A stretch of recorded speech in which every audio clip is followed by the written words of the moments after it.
ஓம் சாந்தி. எல்லோரும் குஷியாக இருக்கிறீங்களா?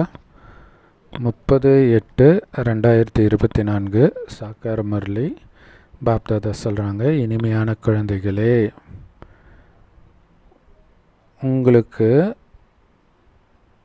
துக்கத்தை நீக்கி சுகத்தை கொடுக்கிற பாபாவே வந்துட்டாரு அப்படிங்கிற சந்தோஷம் இருக்கணும் இல்லையா? துக்கத்தை நீக்கிறவர் உங்களை சுகதாமத்துக்கு அழைச்சிட்டு போகிறதுக்கு வந்திருக்கிறார் இல்லையா? அந்த துக்கத்துலேருந்து இப்போ ஒரு பொண்ணு அடிப்பட்டு மிதிப்பட்டு ஹஸ்பண்டால் பெரிய டார்ச்சரு, மாமியார் நாத்தனார் எல்லாம் டார்ச்சர் பண்ணும் பொழுது அந்த பொண்ணு அழுது பார்க்கும் அவங்க அப்பா அம்மா கிட்ட ஃபோன் பண்ணி.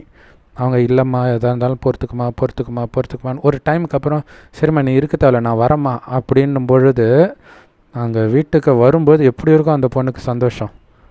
அந்த மாதிரி நமக்கு இருக்கணும். ஏன்னா அந்த மாதிரி உலகம் அப்படின்னு நம்பாதவங்களுக்கு அந்த மாதிரி மாறும்போது நம்புவாங்க, அவங்களுக்கு துக்கம் வரும்போது நம்புவாங்க. ஸோ ஆனால் நம்ம புத்தியினால் ஏற்கனவே அதை புரிஞ்சுக்கிட்டால் தப்பித்தோம். அப்படி புரிஞ்சிக்காதவர்களுக்கு பாபா அடி கொடுக்கும்போது ஆஹா சொன்னியே பாபா அப்படின்னுவோம். ஸோ மெயினாக பாபா ஒரு நினைவிலே இருக்க சொல்கிறார் இல்லையா? அது ரொம்ப ரொம்ப ரொம்ப ரொம்ப முக்கியம். ஒரு பிரச்சனைன்னு வரும்போது தான் உங்களுக்கு தெரியும். அது அப்படியே உங்கள் இல்லையா, ஒரு பதற்றம்னு வரும்போது உடல் ரீதியாக அதை தாங்கிக்கக்கூடிய உடம்பு கிடையாது இப்போ யாருக்கும். அப்போ நீங்கள் அதுக்கு முன்னாடியே பாபாவை நினைத்து எல்லாத்துலேருந்தும் புத்தி டக்குன்னு வெளியில் எடுக்க முடிஞ்சதுன்னா அப்பயும் நீங்கள் வெளில வந்திருப்பீங்க. இப்போ உடல் பலகீனமாக இருந்தாலும் பிரச்சனை கிடையாது. ஆனால் பாபாவை நினைக்கிறதுல அலட்சியமாக இருக்கிறீங்க, வீண் விஷயம் விகார விஷயத்தில் மூழ்கிறீங்கன்னா ஏற்கனவே அங்கே ஆத்மா பலகீனமாக ஆட்டம் கண்டுட்டு இருக்கும். அப்போ துக்கம் வரும்போது அது பயங்கரமாக ஆட்டம் காணும். அதுதான் உடம்புல பேனிக் அட்டாக் அது இதுன்னு கொடுத்துடும். ஸோ அதனால தான் எந்த துக்கத்துக்கு முற்றுப்புள்ளி வச்சு அழைச்சிட்டு போகிறதுக்கு என் அப்பா வந்திருக்கிறாரு அப்படின்ற சந்தோஷத்தில் இருக்கணும். அது மட்டும் கிடையாது, நான் சொர்க்கத்தின் இளவரசியாக போகிறேன், அந்த சந்தோஷம் இருக்கணும் இல்லையா? நிறைய நம்ம சின்ன வயசுலலாம் ஃபேரி டேல்ஸ் படிச்சிருப்போம். ஒரு ஏழை பொண்ணு வேலைக்காரியாக இருப்பாள். ராஜா ரொம்ப அழகான பெண்ணை திருமணம் செஞ்சுக்கணும், ஊரில் இருக்கிற பொண்ணுங்களாம் வாங்கன்னு சொல்லும்போது அந்த பொண்ணை அனுப்ப மாட்டாங்க. அப்போ அந்த பொண்ணு எப்படியோ போகும்போது அந்த செருப்பை மிஸ் பண்ணிட்டு வந்துடுவாள். அந்த செருப்பை வச்சு கண்டுபிடிச்சி அந்த பொண்ணை கல்யாணம் பண்ணிக்குவாங்க. ஸோ அப்போ பிச்சைக்காரியிலேருந்து இளவரசி ஆகிறா. நம்முடைய கதை அது. அப்படி ஆக்கிறதுக்கு பாபா வந்திருக்கிறார். கேள்வி இல்லையா? இப்போ என்னென்னா, பெண்ணை பொறுத்த வரைக்கும் ஒரு ஏழை பெண் அழகாக இருக்கிறா, ஒரு நல்ல கணவன் கிடைக்கிறான், பெரிய பணக்கார கணவன் கிடைக்கிறான்னா அது லக்கு தான். ஓகே, புண்ணிய கணக்கு இருக்குது. பட் ஆனால் இப்போ அது லக்கு மாதிரி தானே ஃபீல் ஆகும். அந்த மாதிரி தான் நம்ம ஒன்றுமே பண்ணாமல் தான் உண்மையிலே இளவரசி ஆகிறோம். என்ன இளவரசின்னு நினைக்கிறோம், பாபாவை நினைக்கிறோம், அவ்வளோதான். வேறு என்ன நம்ம பண்ணுறோம்? ஒன்றுமே பண்ணலையே. கேள்வி, குழந்தைங்களுடைய எந்த மனநிலையை பார்த்து பாபா கவலைப்படுறதே கிடையாது. ஏன்? எந்த குழந்தைய பார்த்து பாபா முதல்ல கவலைப்பட மாட்டார்? சில குழந்தைங்க முதல் தரமான நறுமணமிக்க மலர்கள், அதாவது தெய்வீக குணத்தை தான் பாபா நறுமணத்தோடு ஒப்பிடுவார். அப்போ தெய்வீக குணம் என்கிற நறுமணமிக்க மலர்களாக இருக்கிறாங்க சில குழந்தைங்க. சில குழந்தைங்களுக்கு நறுமணமே கிடையாது. சிலருடைய மனநிலை நல்லா இருக்குது, ரொம்ப ரொம்ப நல்லா இருக்குது. மற்றவர்களோ மாயின் புயலில் விழுந்துடுறாங்க. இதையெல்லாம் பார்த்து பாபா கவலைப்படுறதே கிடையாது. ஏன்னா பாபாவுக்கு தெரியும், தங்கயுக ராஜ்யம் ஸ்தாபனை ஆகுது, ராஜ்யத்தில் எல்லோருமே தேவை இல்லையா? ஒரு கம்பெனிக்கு ஆள் எடுக்கிற மாதிரி டெஸ்ட்டு வச்சு அதிக மார்க் எடுக்கிறவங்களுக்கு மேனேஜர் போஸ்ட், அந்த மாதிரி கம்மியாக இருக்கிறவங்களுக்கு அதற்கேற்ற போஸ்ட்டு, இன்னும் கம்மியாக இருக்கிறவங்களுக்கு அதற்கேற்ற போஸ்ட்டு, அந்த மாதிரி. அதே மாதிரி தான் இங்கேயும் ராஜ்யத்துக்கு பாபா ஆள் எடுக்கிறார். எல்லாருமே தேவை, அதனால் அவருக்கு கவலை இல்லை. எல்லாத்துக்கும் ஆள் ரெடி ஆகுது. இருந்தாலும் பாபா எல்லோருக்கும் ஞானத்தை கொடுத்துக்கிட்டு தான் இருக்கிறார். குழந்தைகளே, எவ்வளவு முடியுமோ அவ்வளவு நினைவில் இருந்துக்கிட்டே இருங்கன்ற. மாயின் புயலை கண்டெல்லாம் கொஞ்சம் கூட பயப்படாதீங்கன்ற. ஸோ இங்கே நினைவு தான் மெயினே. எவ்வளவு முடியுமோ அந்த நினைவு இருந்துக்கிட்டே இருக்கணுன்ற. வேறு எந்த கஷ்டமும் நமக்கு கொடுக்கல. இதில் தான் வித்தியாசம் வருது. குணத்தில் ஏன் வித்தியாசம் வருதுன்னா நினைவில் வர வித்தியாசம்தான். ஏன் மாயையின் புயலை கண்டு சிலர் பயப்படுறாங்கன்னா நினைவு செய்யறதில்ல, அதனால் பயப்படுறாங்க. முழுக்க முழுக்க நினைவில் இருக்கும்போது மாயா வர்றதும் தெரியாது, போகிறதும் தெரியாது. ஸோ இந்த மாயின் புயலை தான் அங்கே ஸ்தூல புயலாக பைபிளில் காட்டியிருப்பாங்க. கப்பலில் போகும்போது புயல் சூறாவளி காற்றுல இயேசுடைய சீடன் வந்து நடுங்கிறதா காட்டியிருப்பாங்க. அப்போ அற்ப விசுவாசியன்னு அவர் சொல்லுவார். ஸோ அப்போ மாயின் புயலை கண்டு பயப்படாமல் இருக்கணும்னா பாபா நினைவில் இருக்கணும். பாபா நினைவில் இருக்கும்போது எனக்கு ஒன்றும் ஆகாதுன்றதும் மைண்டில் இருக்கணும். ஏன்னா கொஞ்சம் பயம் வந்துட்டாலே முடிஞ்சு போச்சு இல்லை.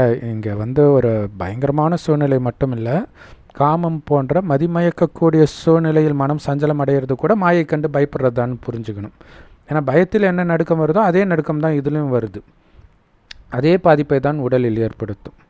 மனம் மட்டும் அது ஏதோ ஒரு சந்தோஷமான விஷயம் மாதிரி உங்களை நம்ப வைக்கும், அவ்வளோதான். ஸோ அதனால் மாயின் எந்த புயலுக்கும் நீங்கள் ஆடாமல் அசையாமல் இருக்கணும். ஓம் சாந்தி. ஸோ அனைவரிலும் மிக மிக இனிமையான இனிப்பு யார்? எல்லையற்ற தந்தை தான்.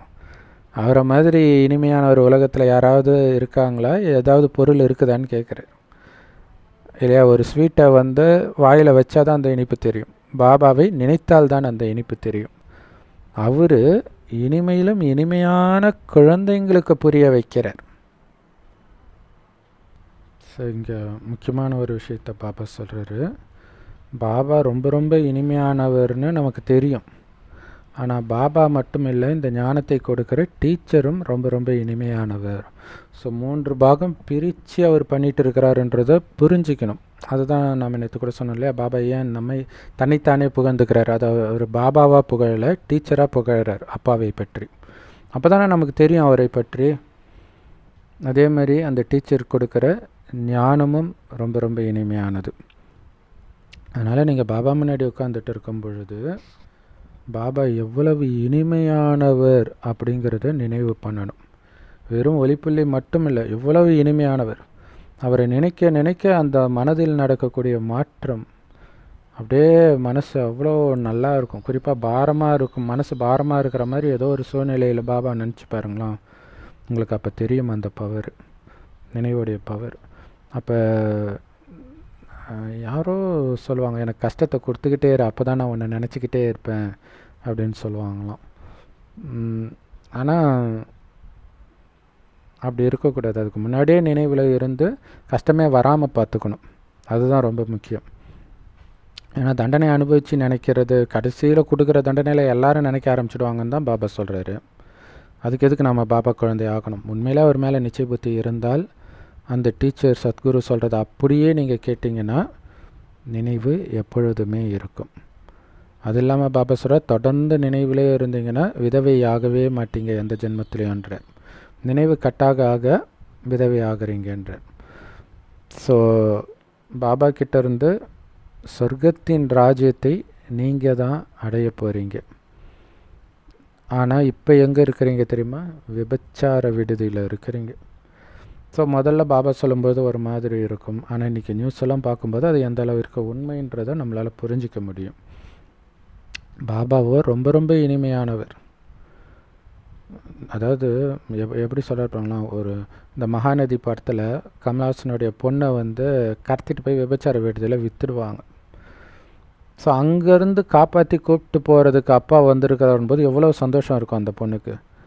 அந்த மாதிரி பாபா நம்மளை காப்பாற்றி கூப்பிட்டு போகிறதுக்கு வந்திருக்கிறார். இனிமையான பாபா. அவருக்கு தெரியும் விபச்சார சந்ததியினர்னு இயேசு சொல்கிற மாதிரி மாறிட்டோன்ட்டு. இப்போ நம்மளை சுத்தப்படுத்தி அழைச்சிட்டு போகிறார் இல்லை. ஒரு விபச்சாரியை ஒரு மனுஷன் கல்யாணம் பண்ணாலே அவனும் பெரிய பரந்த மனசுன்னுவாங்க. ஆனாலும் அந்த பொண்ணுக்கு மீண்டும் மீண்டும் அந்த காம உணர்வு வந்துக்கிட்டு இருக்கும். தப்பாகவும் நடக்கலாம், பட் மேபி மனசாட்சினால் அமைதியாக இருக்கலாம். அதே மாதிரி தான் இங்கேயும் பாருங்கள், பாபா வந்திருக்கிறாரு, அவருடைய மனைவியை ஏற்றுக்கிறாரு, இருந்தாலும் அந்த விகாரத்தின் பக்கம் புத்தி போய்கிட்டே இருக்குது பாருங்கள். ஸோ அப்போ தெரிஞ்சுக்கணும் விபச்சார விடுதியில் எவ்வளவு துக்கம் இருக்கும். அந்த மாதிரி தான் இந்த உலகம் இருக்குது. இனிமையான பாபா வந்திருக்கிறார். விபச்சார விடுதியிலிருந்து சொர்க்கத்துக்கு, அந்த பரிசுத்தமான உலகத்துக்கு அழைச்சிட்டு போகிறதுக்கு, அங்கே மகாராணி ஆக்கிறதுக்காக வந்திருக்கிறாருன்னா உங்களுக்கு எவ்வளவு சந்தோஷம் இருக்கணும் மனசில். பாபா அரை கல்பத்திற்கு என்னை சுகதாமத்துக்கு அனுப்பி வைக்கிறாரு, என்னுடைய துக்கத்தையெல்லாம் நீக்கிறாரு மொத்தமாக. இதை நினச்சி பார்க்க பார்க்க எவ்வளோ சந்தோஷம் இருக்கணும். முதல்ல அவர் எனக்கு அப்பா, பிறகு அவர் எனக்கு ஆசிரியராகி முழு உலக சக்கரத்தை பற்றிய ரகசியத்தை புரிய வைக்கிறார். வேறு யாருமே இந்த காலச்சக்கரம் எப்படி சுற்றுது அப்படின்னு புரிய வைக்க முடியாது.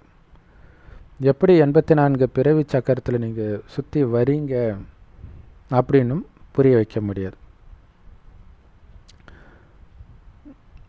பாபா மட்டும்தான் இதை புரிய வைக்க முடியும்.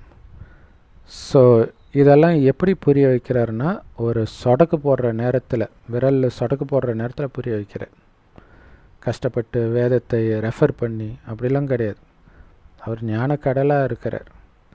அதனால் அவர் அழகாக சொல்கிறார், தேவதையாக இருந்த குழந்தை சொர்க்கத்தில் கொஞ்சம் கொஞ்சமாக ஆத்ம சக்தி இழக்குது, விகாரத்தில் விழுந்து இன்னும் சக்தி இழக்கிற, அனைத்தையும் இழந்துட்ட 84 பிறவி இறுதியில் இப்போ மீண்டும் அனைத்தையும் அடையிறதுக்காக என்னை நினைவு செய், அப்போ தான் தூய்மையானால் தான் உன்னை என் கூடவே அழைச்சிட்டு போக முடியும் பரந்தாமத்துக்கு.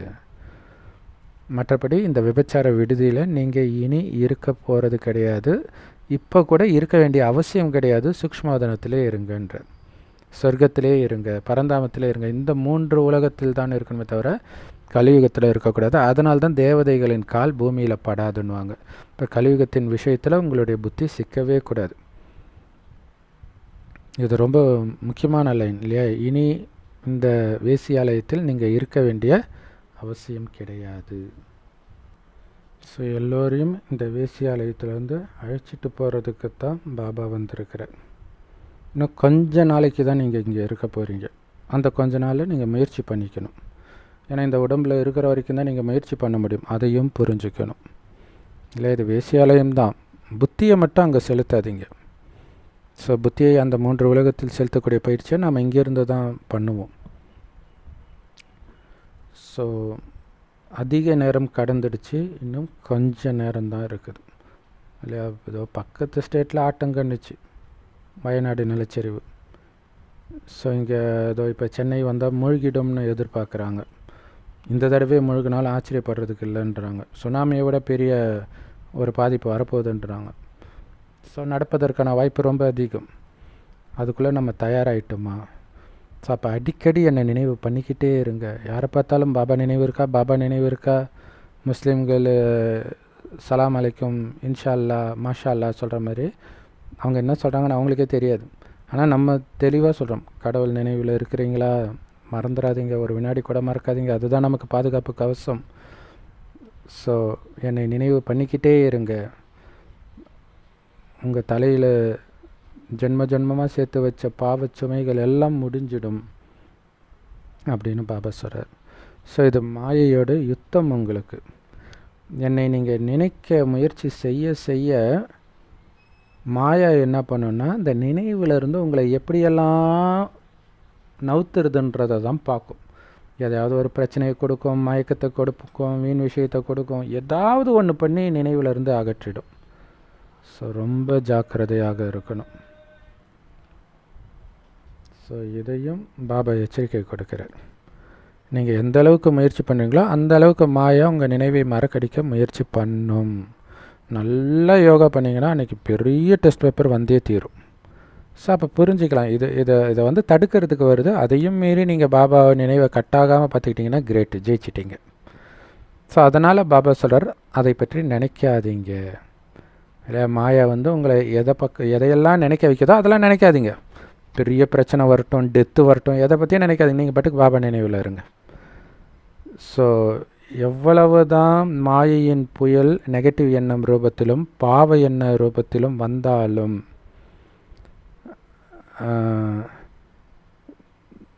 ஸோ நிறைய பேர் சொல்லுவாங்க, பாபா குழந்தை ஆனப்புறம் வர விகார எண்ணம் அதுக்கு முன்னாடி கூட எனக்கு வந்ததில்லைன்னுவாங்க.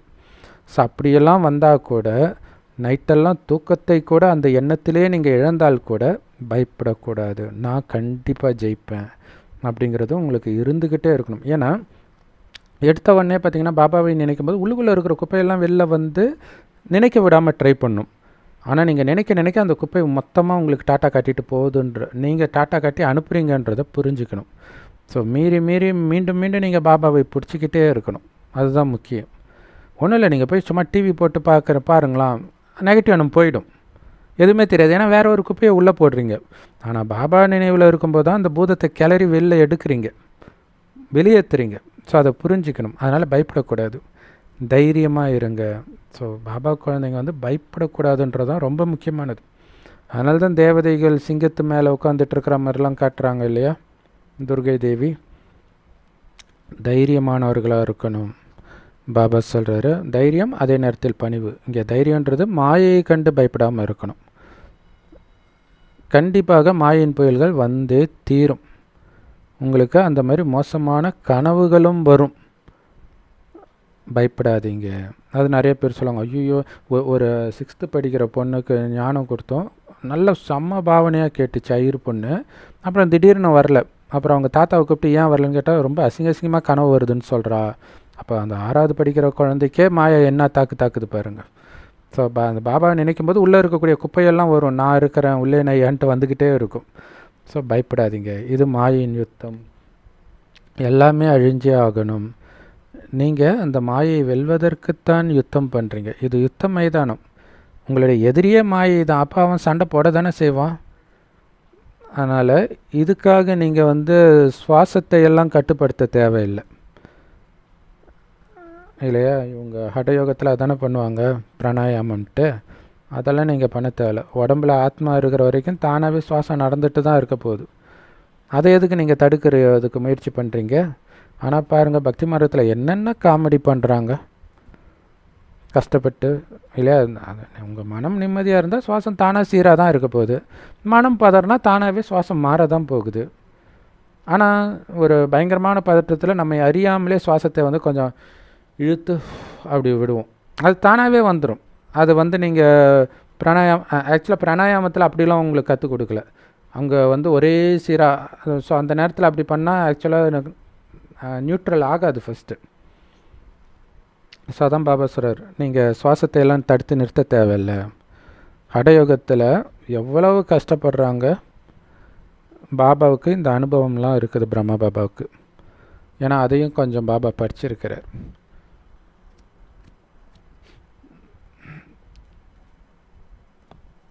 ஆக்சுவலாக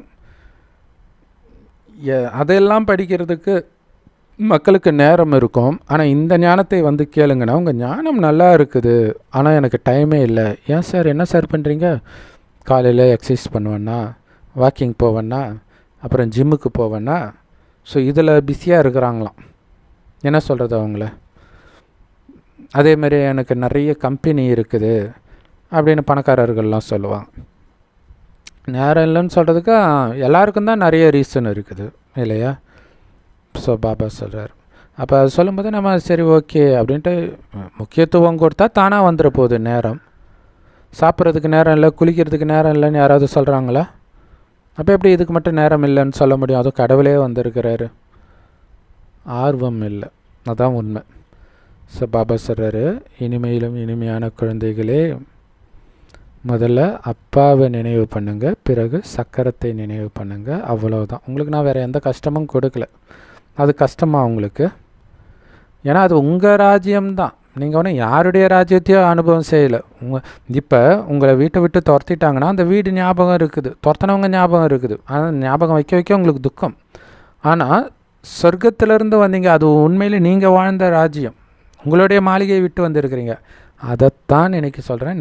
நினைக்க உங்களுக்கு ஆனந்தம் வரும். ஏன்னா அதை நீங்கள் அடைய போகிறீங்க. கத்தியின்றி ரத்தமின்றி அடைய போகிறீங்க. அதுக்கு மாயையை மட்டும் வெல்லணும். அதுக்கு பாபா நினைவில் இருக்கணும், சொர்க்கத்தை நினைக்கணும். அவ்வளவுதான். ஸோ தங்க யுகத்திலையும் வெள்ளி யுகத்திலையும் உங்களுடைய ராஜ்யம்தான் இருந்தது. பிறகு துவாபர யுகத்திலிருந்து தான் இஸ்லாமிய தர்மம், புத்த தர்மம்லாம் வர ஆரம்பிச்சது. மனிதர்கள் தங்களுடைய தர்மத்தையே மறந்துட்டாங்க. அதனால் இப்போ அவங்க தங்களை தேவதைகள்னு சொல்ல முடியாது. ஏன்னா அழுக்காகிட்டாங்க. அவங்களுடைய தர்மமே தூய்மையான தர்மம், அதை இழந்துட்டாங்க. தேவதைகள் எவ்வளோ தூய்மையாக இருக்கிறாங்க. ஆனாலும் நாடகப்படி அவங்க தங்களை இந்துன்னு சொல்ல ஆரம்பிச்சிட்டாங்க. ஆனால் உண்மையில் அப்படி ஒன்றும் இந்து தர்மம்னு ஒரு தர்மம் கிடையாது. பாரதத்திற்கு இந்துஸ்தான்ற பேர் கொடுக்கப்பட்டது பிற்காலத்தில். ஆனால் உண்மையான பேர் அது பாரதம் தான். இப்போ மறுபடியும் பாரதம்னு எடுத்துகிட்டு வராங்க பாருங்கள். ஸோ அதனால் பாரத் மாதாக்கு ஜே, பாரத தாய்க்கு வணக்கம்னு சொல்கிறாங்க. அவங்க ஹிந்துஸ்தான் மாதாக்கு ஜேன்னு சொல்கிறது கிடையாது. பாரதத்தில் மட்டும்தான் தேவதைகளுடைய ராஜ்யம் இருந்தது. அதனால் மகிமையெல்லாம் பாரதத்திற்கு மட்டுமே. பாபா குழந்தைங்களுக்கு நீங்கள் எப்படி அப்பாவை நினைக்கணும்னு சொல்லி கொடுக்குறார். ஏன் நினைக்கணும்? அப்போ தான் வீட்டுக்கு போக முடியும். ஸோ எப்படி நினைக்கணும்? அவர் எப்படி இருக்கிறாருன்னு அறிமுகத்தை கொடுக்கும்போது அப்படி நினைக்க போகிறீங்க இல்லையா? மனக்கண்ணால் அவரை பார்த்துக்கிட்டே இருக்கணும் அப்படிங்கிறத தான் நேற்று முரளி ஃபுல்லாக சொன்னார். உங்களை பாபா வீட்டுக்கு அழைச்சிட்டு போகிறதுக்காக வந்திருக்கிறார். யாரை? ஆத்மாவை. ஸோ அதுக்கு என்ன பண்ணணும்? தூய்மையாகணும். அதுக்கு என்ன பண்ணணும்? பாபாவை நினச்சிக்கிட்டே இருக்கணும். எந்த அளவுக்கு பாபா நினைவிலே இருக்கிறீங்களோ அந்த அளவுக்கு நீங்கள் தூய்மையாவீங்க. நீங்கள் தூய்மை ஆகிட்டே இருந்தீங்க அப்படின்னா பிறகு உங்களுக்கு தண்டனை அனுபவிக்க வேண்டிய அவசியம் கிடையாது. ஏன்னா இந்த 5 விகாரத்தின் மூலமாக தான் உங்களுக்கு தண்டனை கிடைக்கும். இந்த தூய்மை ஆகும்போது இந்த விகார எண்ணங்களே வராது. விகார எண்ணம் வரும்போது தான் மனம் சலனமாகும், பதற்றம் அடையும், கோபம் அடையும், ப்ரெஷர் எகுரும், ஹார்ட் அட்டாக் வரும், பேனிக் அட்டாக் வரும், எல்லாமே. ஆனால் தூய்மை ஆக ஆக ஆத்மா பலமாகிடுது, வீண் எண்ணத்தையே உருவாக்காது. அதனால் என்ன ஆகுது? அதாவது கம்முனும் உருவாக்காது, சுற்றி என்ன நடந்தாலும் வீண் எண்ணத்தை உருவாக்காது. அப்போ தண்டனை அனுபவம் ஆகாது. அதுக்கு தான் படித்து சொல்கிறாரு, குழந்த என்னை நினச்சி தூய்மையாகு, ஆத்மாவை பலம் ஏற்றிக்கொள், உயிரே போனாலும் உன் ஸ்வதர்மத்தை விடாத, அமைதியை இழக்காத, எது வேணாலும் போகட்டும், அமைதியாக மட்டும் இரு, உலகம் உன் காலடியில் வந்துடும்ன்ற. ஒருவேளை நீங்கள் தண்டனை அடைஞ்சிங்கன்னா உங்கள் பதவி குறைஞ்சிடும். அதனால் எந்த அளவுக்கு நீங்கள் பாபாவை நினைக்கிறீங்களோ அந்த அளவுக்கு உங்களுடைய பாவங்கள் அழிஞ்சிக்கிட்டே வரும். பாபாவை நினைக்க பாவங்கள் அழிஞ்சிக்கிட்டே இருக்கும். நிறைய குழந்தைங்களால் பாபாவை நினைக்கவே முடியலன்றாங்க. இல்லை, நிறைய பேர் பல வருஷமாகியும் என்னால் விகாரத்தை விட முடியல அப்படின்லாம் சொல்கிறாங்க. ஸோ அப்போ ஒரு டைமுக்கு அப்புறம், ஆனால் தினம் பாபா முரளியில் சொல்லும்போது அவங்களுக்கு ஒரு விதமான விரக்தி வரும். அப்போ வெறுத்து போய் விட்டுட்டு போயிடுறாங்க. அது காரணம் என்னென்னா நினைவில் அலட்சியமாக இருக்கிறது தான். பாபா நினைவு, பாபா கொடுக்குற ஞானத்தை நினைவு வச்சுக்கிட்டே இருக்கணும். அந்த வைராக்கிய உள்ளுணர்வு அது ரொம்ப முக்கியமானது. இந்த ஒரு தடவை தானே அப்படின்ட்டு சின்ன தவறுகள், அது கோபமாக இருக்கட்டும், காமமாக இருக்கட்டும், அதில் நீங்கள் விழ அந்த பழக்கம் இன்னும் உறுதியாக ஆகும். ஸோ அப்போ எப்படி உங்களால் பாபாவை நினைக்க முடியும்? எந்த விகாரம் வந்தாலும் உங்களால் பாபாவை நினைக்க முடியாது. பாபாவை நினைக்காமல் விகாரத்தை விடவும் முடியாது. ஸோ அப்போ இந்த தவறை புரிஞ்சிக்காமல் பாபாவை விட்டே போயிடுறாங்க. ஸோ சண்டை போடுறது கூட அவங்க தயாராக இல்லை, மாயா கூட.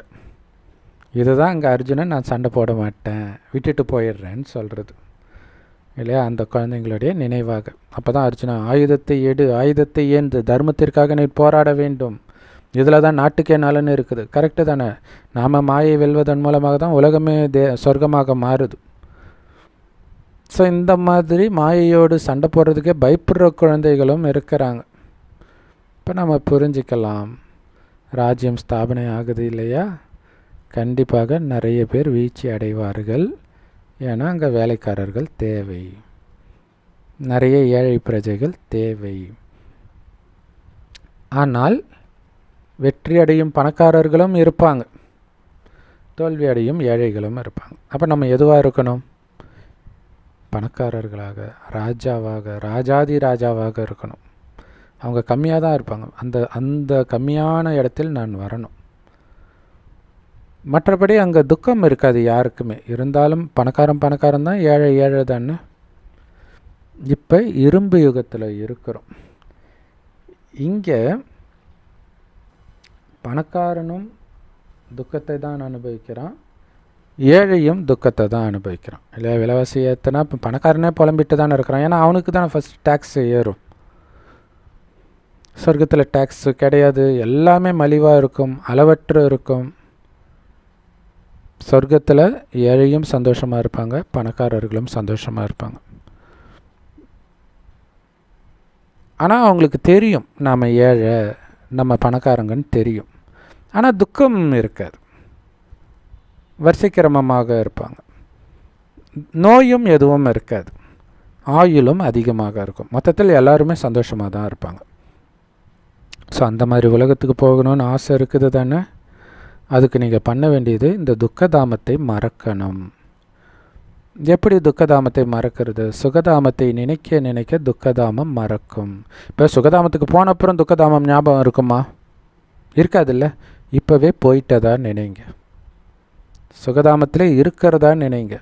இப்போ தானாகவே துக்கதாமம் மறந்துடும் அப்படின்னு சொல்கிறார். எவ்வளோ பெரிய ரகசியம் இல்லையா? ஸோ பாபா சொல்கிறாரு, துக்கதாமத்தை பற்றியும் சுகதாமத்தை பற்றியும் இப்போ தான் பாபா ஞாபகப்படுத்துகிறார். இப்போ தான் தெரியுது சுகதாமம்னு ஒன்று இருந்துச்சு குழந்தை. அங்கேருந்து மாயா நயவஞ்சகமாக உங்களை இந்த நரகத்துக்கு அழைச்சிட்டு வந்துடுச்சு. மீண்டும் அந்த சுகதாமத்துக்கு வரணும்னா இந்த துக்கதாமத்தின் மீது உங்களுக்கு வைராக்கியம், வெறுப்பு வரணும். அதை திரும்பி கூட பார்க்கக்கூடாதுன்றார். மனிதர்கள் என்ன சொல்கிறாங்க? சொர்க்கம் இருந்துச்சுன்னு அவங்களும் ஒத்துக்கிறாங்க. ஆனால் எப்போ இருந்தது, எப்படி இருந்ததுன்னு யாருக்கும் தெரியாது. ஏன்னா லட்சக்கணக்கான வருடம் ஆயுள் கொண்டது கல்பம்னு சொல்லிட்டா அவ்வளவு வருடத்திற்கு முந்தைய விஷயம் யாருக்கு ஞாபகம் இருக்கும்? பாபா சொல்கிறாரு, குழந்தை, நேற்று நீ சந்தோஷமாக சுகதாமத்தில் இருந்த, நாளை மறுபடியும் சுகதாமத்துக்கு போயிடுவ. ஏன்னா இரவு பகல் இல்லையா? பகலில் இருந்துச்சு, நைட்டு துக்கத்தில் இருந்தால் அதோ இப்போ ஏஞ்சிட்ட மறுபடியும் பகலுக்கு போயிடுவேன், சுகத்துக்கு போயிடுவேன்ற. ஸோ உட்காந்து மலர்களாகிய உங்களை பார்க்குற, ஆஹா இந்த மலர் எவ்வளோ அழகாக இருக்குது, இந்த மாதிரிலாம் இந்த மலர் முயற்சி பண்ணுது, இந்த மலர் முயற்சியே பண்ண மாட்டேங்குது, ஆட்டம் கண்டுக்கிட்டே இருக்குது, இந்த மலர் கல்லு புத்தியுடையதாக இருக்குது. ஸோ பலவிதமான மலர் இருந்தாலும் பாபா எதை பற்றியும் கவலைப்படுறது கிடையாது. ஆனால் பாபாவுக்கு ஒரு விஷயம் புரியுது, குழந்தைங்க சீக்கிரமாக படித்து பணக்காரன் ஆயிடணும். நாளை இன்றைய விட மோசமாக தான் இருக்கும்.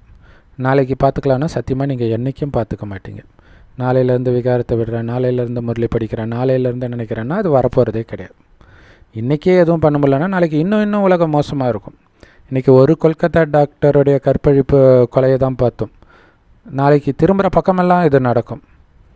அப்போ எங்கே நீங்கள் பாபாவை நினைப்பீங்க?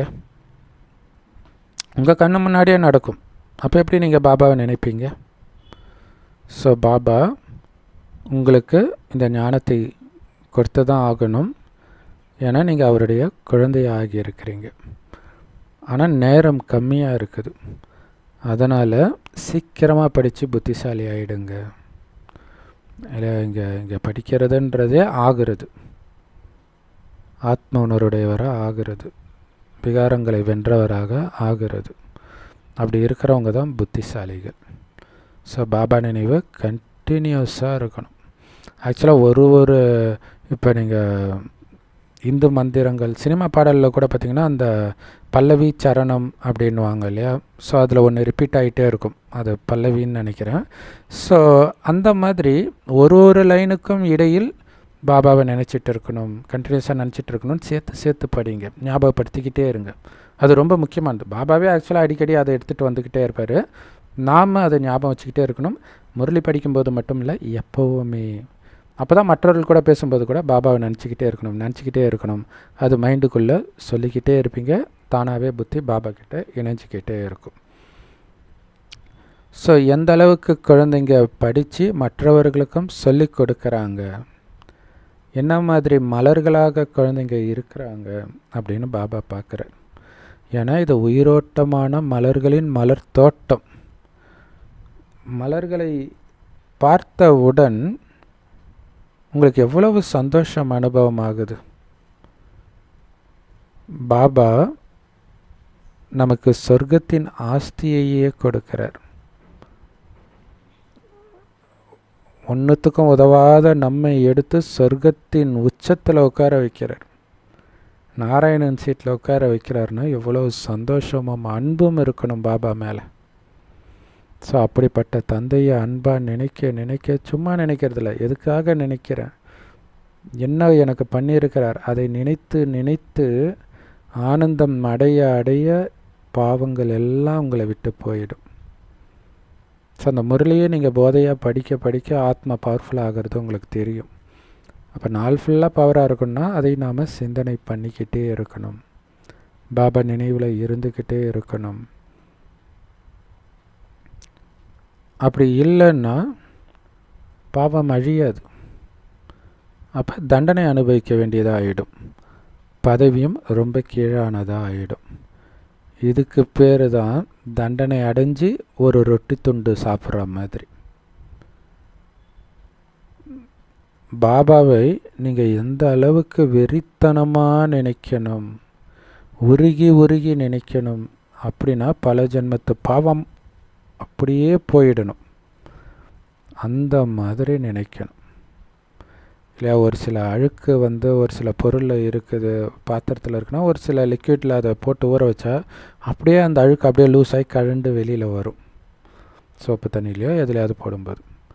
அந்த மாதிரி பாபா நினைவுன்ற சோப்பு தண்ணியில் ஆத்மா ஊற வைக்க பல ஜென்மத்து பாவம் அப்படியே தனியாக வெளியில் வரணும். அந்த மாதிரி நினைவை நம்ம புத்தியை பாபா நினைவிலேயே ஊற போடணும். அதே மாதிரி இந்த சக்கரமும் உங்களுக்கு தெரிஞ்சிருக்கணும். அப்போ தான் எதுக்காக நினைக்கிறோம் அப்படிங்கிறது தெரியும். இந்த சக்கரம் எப்படி சுற்றிக்கிட்டே இருக்குதோ அதே மாதிரி உங்கள் புத்தியிலும் சக்கரத்தின் ஞானம் சுற்றிக்கிட்டே இருக்கணும், நிற்காமல். ஸோ இந்த நாடகம் பேன் மாதிரி பொறுமையாக நகர்ந்துட்டு இருக்குது. ஐயோ இந்த காட்சி பிடிக்கல, சீக்கிரமான ஒரு நாளும் நகராது, அதோடைய வேகத்துக்கு தான் அது நகரும், ரொம்ப ஸ்லோவாக நகருது. இந்த எல்லையற்ற நாடகம் எவ்வளோ பொறுமையாக நகருது. டிக் டிக் டிக்குன்னு கடிகாரத்தில் சவுண்டு கேட்குமே, அவ்வளோ ஸ்லோவாக நகருது.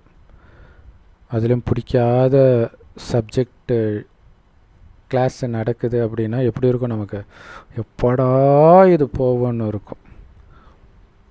அந்த மாதிரி இந்த கலியுகம் இருக்கணும் உங்களுக்கு. அப்போ அடுத்து வரப்போகிற அந்த சொர்க்கத்தையே நினச்சிட்டு இருங்க, அது பாட்டுக்கு போயிடும். ஏன்னா நினைக்கிறதுக்கான நேரம், துக்கத்தில் தான் சுகத்தை நினைக்க முடியும். துக்கத்தின் பிறகு கிடைக்கிற சந்தோஷத்துக்கு மகத்துவம் இருக்குதுன்னே பாபா சொல்கிறார்.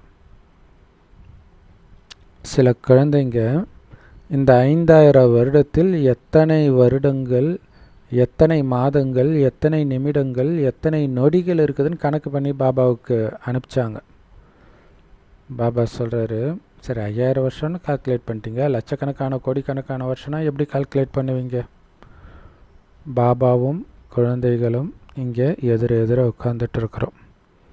ஒவ்வொரு குழந்தையும் பாபா பார்க்குறார், அதாவது ஆத்மாவை பார்க்குறார். மெயினாக நேற்று ஃபுல்லாக அதுதான் இல்லையா, உடலை பார்த்தாலும் உள்ள ஆத்மா தான் கவனிக்குது அப்படின்ற உணர்வில் பாபா பார்த்துட்டு இருப்பார். ஸோ இந்த ஆத்மா பாபாவை இந்த அளவுக்கு நினைக்குது, இந்த அளவுக்கு பாபாவுடைய ஞானத்தை எடுத்து மற்றவர்களுக்கும் இவ்வளவு புரிய வைக்குது அப்படின்னு பாபா பார்த்துக்கிட்டு இருக்கிறார். இந்த ஞானத்தை எடுப்பதோ புரிய வைக்கிறதோ ரொம்ப ஈஸி. நீங்கள் ஜஸ்ட்டு பாபாவுடைய அறிமுகத்தை மட்டும் கொடுக்கணும். குழந்தைகள் ஒவ்வொருத்தருக்கும் பேட்ஜ் இருக்குது இல்லையா, அந்த பேட்சை வச்சே புரிய வைக்கலாமே. பாருங்கள், மேலே இருக்கிறார் இல்லையா, இவர் தான் சிவபாபா. மனிதர்கள் காசிக்கு போகும் பொழுது சத்தம் போட்டு அழுது அவரை நினைக்கிறாங்க. சிவபாபா சிவபாபா, போலேநாத் போலேநாத்ன்ட்டு. உண்மையிலே நீங்கள் தான் சாலிகிராம ஆத்மாக்கள். ஆத்மாக்கள் மிக மிக நுட்பமான ஒளிப்புள்ளி.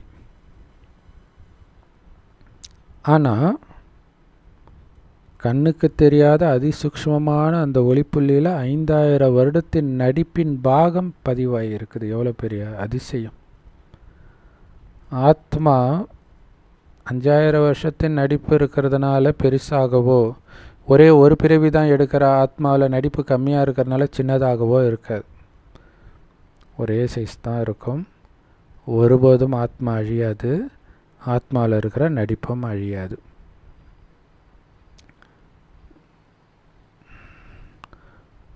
இருக்கிறதுலையே ரொம்ப கடினமானது வைரம்னு பாபா சொல்கிறார் இல்லையா. அந்த வைரத்தையே வித்தியாசமாக ஏதோ ஒரு கண்ணாடியோ ஏதோ வச்சு தான் வெட்டுவாங்க.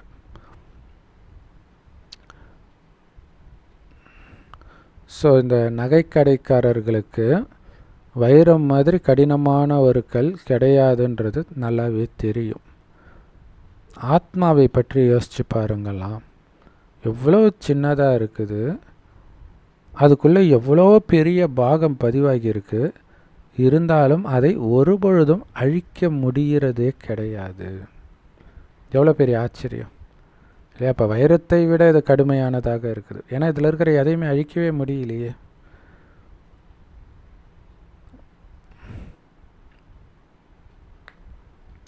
ஸோ பாபாவை தவிர வேறு எந்த மனிதனையோ ஆத்மாவையோ நாம் அப்பா, டீச்சர், சத்குருன்னு 3 உறவையும் சொல்லி கூப்பிடுறது கிடையாது. ஸோ இவரை மட்டும்தான் எல்லையற்ற தந்தையாக இருக்கிறார், ஆசிரியராகவும் இருக்கிறார், எல்லோருக்கும் ஞானத்தை கொடுக்கிறார். மன்மனாபவ அப்படிங்கிற மகா மந்திரத்தை கொடுக்கிறார். அவர் சொல்கிறாரு, நீங்கள் வேறு தர்மத்தை சார்ந்தவர்களை சந்திக்கிறீங்க அப்படின்னா அவங்கக்கிட்ட கேளுங்க, அல்லாவை நினைக்கிறீங்களா அப்படின்னு கேளுங்க. சூப்பரானது இல்லையா. இப்போ நம்ம குரானும் எடுக்கிறோம், கரெக்டாக கேட்குறாங்க. எப்படி நினைப்பீங்க? அவர் எப்படி இருப்பார்னே தெரியாதே, பாய் பாய்னு சொல்கிறீங்க. அப்போ ஆத்மாக்கள் சகோதரர்கள் தானே. அப்போ அல்லாவுடைய குழந்தைன்றது அவங்களுக்கு புரிய மாட்டேங்குது. ஏன்னா பாபாவை நினைக்கத்தான் பாபா கற்றுக் கொடுக்க வரார். பாபா நமக்கு அவருடைய ஞானத்தை கொடுக்கிறார்.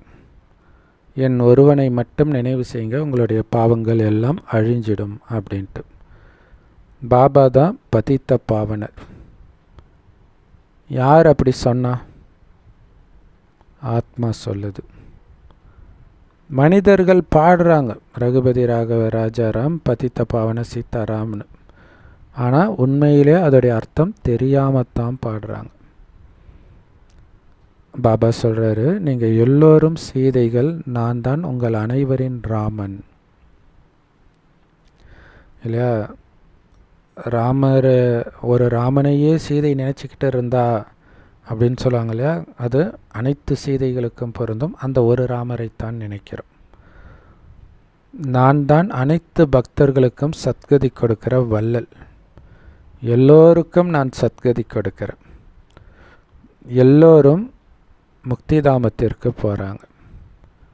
சத்தியுகத்தில் வேறு எந்த மதமும் இருக்காது குழப்பத்தை ஏற்படுத்துறதுக்கு.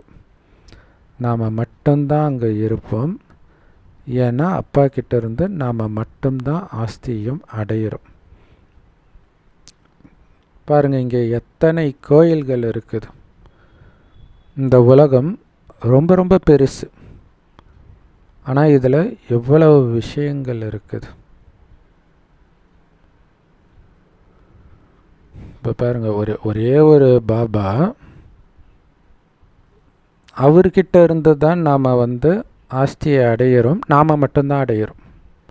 நமக்கு மட்டும்தான் இத்தனை கோயில்களை கட்டியிருக்கிறாங்க. ஆனால் இன்றைக்கி உலகம் எவ்வளோ பெருசாக இருக்குது, என்னென்னமோ இருக்குது. இது எதுவுமே சொர்க்கத்தில் இருக்க போகிறது கிடையாது இல்லையா? இத்தனை கண்டங்கள் இருக்குது, எதுவுமே இருக்காது. பாரதம் மட்டும்தான் இருக்கும். அங்கே ரயில்வே கூட இருக்காதுன்றார் இல்லையா? ட்ரெயினுக்கெல்லாம் அங்கே வேலை கிடையாது.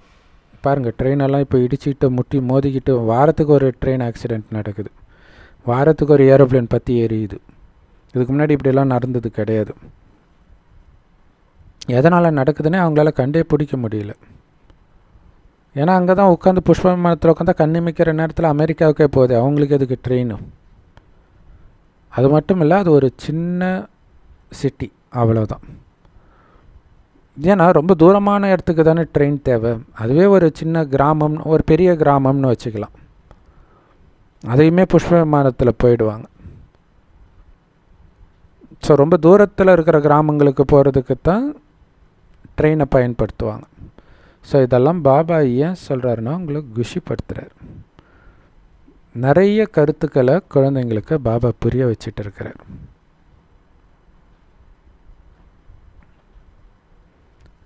நீங்கள்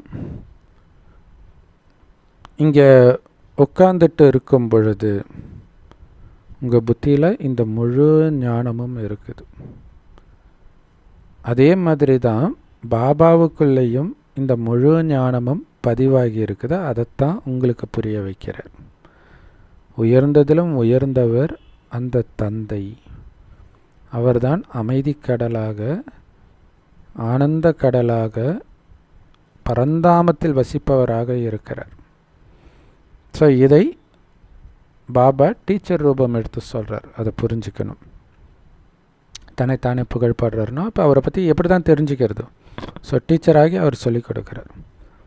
ஆத்மாக்களாகிய நாம் அந்த இனிமையான வீட்டில் வசிச்சுட்டு இருக்கிறோம். மனிதர்கள் அமைதிக்காக, அமைதி வேணும்னு எவ்வளவு தலையை உடைச்சிட்டு இருக்கிறாங்க. ஆனால் நம்மளுடைய சுய தர்மமே அமைதி தான் அப்படின்னு அவங்களுக்கு தெரியல. நம்மளுடைய இனிமையான வீடே சாந்தி தாமம் தான் அப்படின்னு அவங்களுக்கு தெரியலை. இந்த துக்கதாமம் நம்மளுடையதுன்னு நினச்சிக்கிட்டு துக்கத்தை கொடுக்கக்கூடியதெல்லாம் என்னுடையதுன்னு பிடிச்சிக்கிட்டு இருந்தால் துக்கம் வராமல் வேறு என்ன வரும்? சாது சந்நியாசிகளை கூட எப்படி மன அமைதி கிடைக்கும்னு கேட்டிருக்கிறாங்க. அவங்க அதுக்கு பலவிதமான யுக்திகளை சொல்கிறாங்க. ஸோ அதுதான் இந்த யோகாசனம் பண்ணு, அந்த யோகாசனம் பண்ணு, சுவாசத்தை கட்டுப்படுத்து, இந்த மந்திரத்தை சொல்லு, இந்த மாதிரி விஷயமெல்லாம் சொல்லி கொடுத்துட்டு இருக்கிறாங்க. ஆத்மாவில் தான் மனமும் புத்தியும் இருக்குது. ஆத்மாவுடைய சுய தர்மம் அமைதி. ஆத்மாவுக்கு வாய் கிடையாது இல்லை? அப்போ இந்த உடல் நான் நினைக்கும் பொழுது தான் அமைதியை இழக்கிறீங்க. உடலின் உள்ள வாயை பயன்படுத்தி தொணத்தொணன் பேசி மற்றவர்களுடைய அமைதியும் கெடுக்கிறீங்க. ஆனால் ஆத்மாவிற்கு வாயும் கிடையாது, எந்த கர்மேந்திரியமும் கிடையாதுன்னா கண்டிப்பாக அமைதியாக தானே இருக்கும். எப்படி சூப்பராக சொல்கிறார். இப்போ ஆத்மான்னு உணர்ந்து பிறரையும் ஆத்மாவாக மட்டும் பார்க்குறீங்க அப்படின்னா உங்களுக்கு என்ன எண்ணம் வர முடியும் துக்கத்தை கொடுக்குற மாதிரி? ஆத்மாக்களாகிய நம்முடைய இருப்பிடமே அந்த இனிமையான வீடு. அங்கே முழுமையான அமைதி தான் இருக்கும், இனிமையான அமைதி இருக்கும். ஸோ அந்த பரந்தாமத்தில் இருந்து சுகதாமத்துக்கு நாம் போயிடுவோம். இப்போ நாம் இந்த துக்கதாமத்திலிருந்து சுகதாமத்திற்கு மாற்றம் செய்யப்படுறோம். அப்படி நம்மை மாற்றிக்கிறதுக்கான அப்ளிகேஷன் ஃபில் பண்ணுறது தான் பாபாவை நினைக்கிறது. எந்த அளவுக்கு நினைக்கிறீங்களோ அந்த அளவுக்கு உயர்ந்த பதவி, அந்த அளவிற்கு சொர்க்கத்தின் ஆரம்பத்திலேயே வந்துடுவோம். பாபா நம்மை தூய்மையாக்கிறார். இந்த உலகம் ரொம்ப ரொம்ப ரொம்ப ரொம்ப பெருசு. இப்போ எவ்வளவு காடுகள், அமேசான் காடுகள், அந்த காடு இந்த காடுன்னு இருக்குது. இது எதுவுமே சொர்க்கத்தில் இருக்காது. அதே மாதிரி இப்போ எத்தனை மலைகள் இருக்குது, எல்லாம் சரிஞ்சு விழுது இல்லையா? ஸோ ஏன் சரிஞ்சு விழுதுன்னா அங்கே எந்த மலையும் இருக்காது, அப்போ தரமட்டமாக ஆகுது. அங்கே நம்முடைய ராஜ்யம் மட்டுமே இருக்கும். எப்படி சொர்க்கத்தின் சின்ன மாதிரியை அஜ்மீர் தங்க கோயிலில் உருவாக்குறாங்க, அதே மாதிரி சொர்க்கமும் சின்னதாக தான் இருக்கும். பாருங்க என்னென்ன நடக்க போகுதுன்ற அதிசயத்தை இல்லை. இப்போ அந்த சொர்க்கத்திற்காக இந்த பூமி மாறுது, தன்னை மாற்றிக்குது. அதை தான் உலக அழிவுன்னு சொல்லிட்டு இருக்கிறோம். அப்போ மலைகளெல்லாம் சரிஞ்சு விழுது அப்படின்போது அங்கே மலை இருக்காதுன்னு பாபா சொல்கிறார் பாருங்க. ஸோ அதனால தான் அங்கே சரிஞ்சு வருது. ஸோ உலகம் எவ்வளவு பெருசாக இப்போ இருக்குது. நிறைய மனிதர்கள் இருக்கிறாங்க, பல பிரிவினைகள் இருக்குது. பிரிவினை இருந்தால் கண்டிப்பாக ஒருத்தரோடு ஒருத்தர் சண்டை போட்டுக்கிட்டே தான் இருப்பாங்க. ஸோ இந்த பிரிவினைகள், மக்கள், உலகம் எல்லாமே அழிக்கப்பட்டுடும். நம்ம ராஜ்யம் மட்டுமே இருக்கும். எல்லாம் அழிஞ்சிடுச்சு அப்படின்னா இதெல்லாம் எங்கே போகும்? அது எல்லாம் கடலுக்குள்ளேயும் மண்ணுக்குள்ளேயும் போயிடும் இல்லையா? சுனாமி வந்தால் கடலுக்குள்ளே போகுது, நிலநடுக்கம் வந்தால் பூமிக்குள்ளே போகுது. ஸோ இப்போ இருக்கிற எதோடைய பேரடையாளமும் சொர்க்கத்தில் இருக்காது. ஸோ எதெல்லாம் கடலுக்குள்ளே போகுதோ அது அங்கேயே அழிக்கப்பட்டுடும். கடல் முற்றிலுமாக அனைத்தையும் முழுங்கிடுது. ஸோ பஞ்சதத்துவத்தோடு கலந்துடும். தூசியோட மண்ணோட கலந்துடும். அப்போ தான் இந்த உலகம் சதோ பிரதானமாக மாறிடும். இல்லை இங்கே வீடு கட்டினாலும் எது கட்டினாலும் இந்த பஞ்சதத்துவத்திலேருந்து எடுத்து தானே கட்டுறாங்க, கல் மண் வச்சு தானே கட்டுறாங்க. அது எல்லாம் அதோட கலந்துடும். ஸோ அப்போ தான் இந்த பூமி சதோ பிரதானமாக மாறும். அப்போ தான் அதை புத்தம் புதிய சதோ பிரதான பஞ்சதத்துவம்னு சொல்ல முடியும்.